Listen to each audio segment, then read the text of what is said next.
Espace TV, le 22h.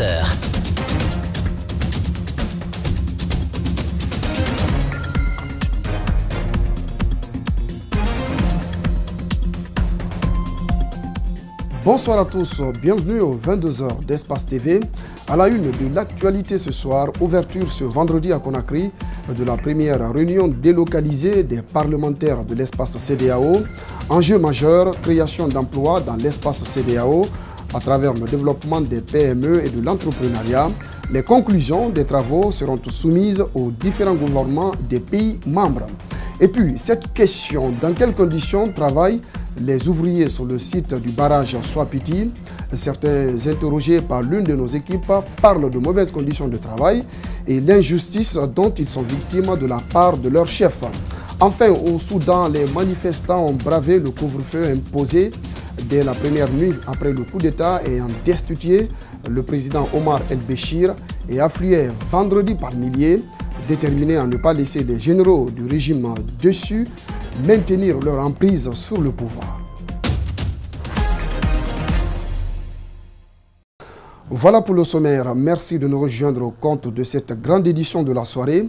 Ouverture ce vendredi à Conakry de la première réunion délocalisée des parlementaires de l'espace CEDEAO. Cette assemblée des 15 pays de l'Afrique de l'Ouest va se tenir du 11 au 17 avril 2019 avec pour thème création d'emplois dans l'espace CEDEAO à travers le développement des PME et de l'entrepreneuriat. Les députés vont rechercher des pistes de solutions sur la problématique du chômage qui seront soumis aux différents gouvernements de la CEDEAO. Abdourahmane Ba et Yacouba Traoré nous signent ce compte-rendu. Ils ont 7 jours pour trouver des solutions à la création d'emplois dans l'espace CEDEAO à travers le développement des PME et de l'entrepreneuriat. Les parlementaires de la CEDEAO vont, comme à l'accoutumée, tenir cette réunion délocalisée de la commission mixte à Conakry. L'emploi des jeunes au cœur de la problématique du sous-emploi. Donc nous sommes venus accueillis par les autorités de la Guinée. Nous venons d'ouvrir cette réunion avec nos partenaires l'ONUDI, les experts du secteur privé. Nous allons discuter de cette question et en tirer les conséquences. Durant ces 7 jours de travaux, les députés de la CEDEAO vont aborder plusieurs questions d'ordre social et économique, notamment la migration irrégulière qui continue à vider le continent africain de ses jeunes braves. Le problème demeure un problème entier. Nous allons faire des propositions, nous allons trouver des solutions. Une fois des pistes de solutions trouvées, la commission mixte présentera son rapport à la première session ordinaire du Parlement au titre de l'année 2019 en mai prochain, en vue de son adoption, puis la transmission de ses recommandations aux différents gouvernements de la sous-région. Des échanges d'idées autour de la question que les parlementaires du Parlement panafricain vont avoir et à se donner. J'espère à travers leur communication, nous allons pouvoir exploiter toutes les propositions qui tomberont et par la suite nous verrons comment faire pour prendre cela en considération tant au niveau du Parlement de la Guinée qu'au niveau du gouvernement pour améliorer nos politiques, notre politique, n'est-ce pas, d'immigration dans ce sens. Dans l'actualité également, les magistrats en assemblée générale ce vendredi, il en ressort de cette réunion la mise en place d'une commission pour la levée de l'immunité parlementaire du député Amadou Damaro Camara. Objectif, poursuivre en justice le député de la majorité accusé de diffamation et offense à la profession de magistrat. Également, les magistrats ont trouvé des résolutions sur leurs conditions de vie et de travail. Djibril Ba, Alseni Camara. Ils sont presque tous présents à cette assemblée générale. Les magistrats doivent apporter une réponse à l'honorable Amadou Damaro Camara qui les prend pour des corrompus. Alors ce vendredi, ils décident ce qui suit. Le cas de Damaro, une commission a été mise en place pour préparer la saisine de l'Assemblée nationale quant à la levée de son immunité parlementaire afin qu'il soit jugé conformément à la loi. Le député de la majorité parlementaire, joint au téléphone, a encore dit ne pas être inquiet. Pourtant, les magistrats vont cesser toute activité si son immunité parlementaire n'est pas levée. Et si ce n'est pas levé, les magistrats ont décidé d'arrêter tout travail jusqu'à ce que cette revendication soit satisfaite. Les magistrats se plaignent aussi de leur sécurité et expriment leur situation.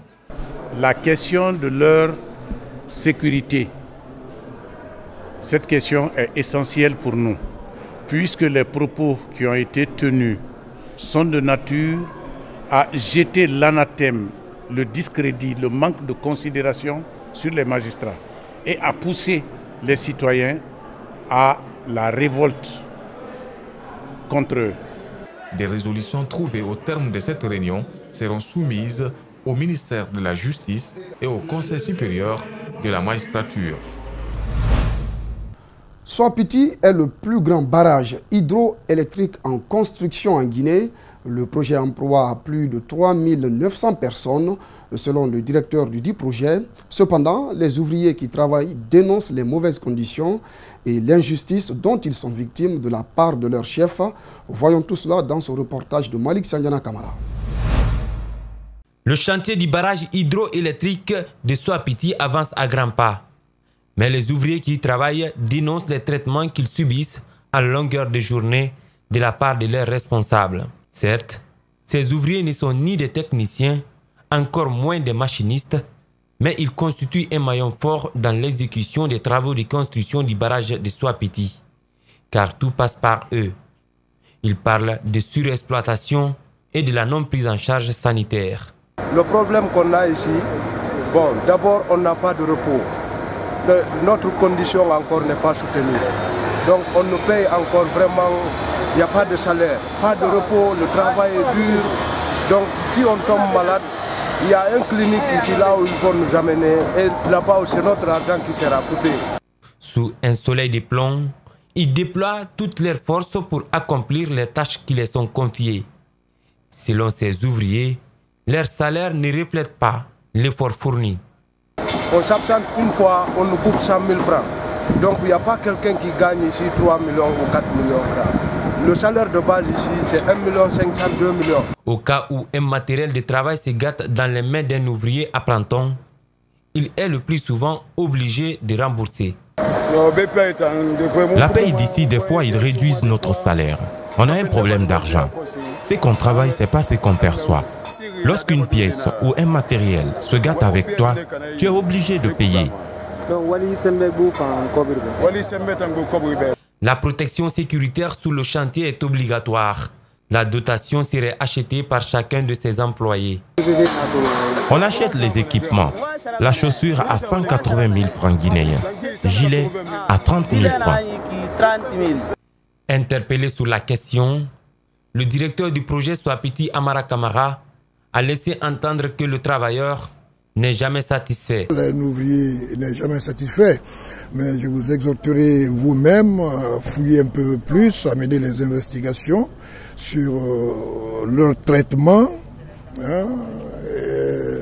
l'attention dont ils bénéficient au point de vue sécurité, leurs conditions de logement et toutes les faveurs ou en tout cas les facilités qui leur sont accordées.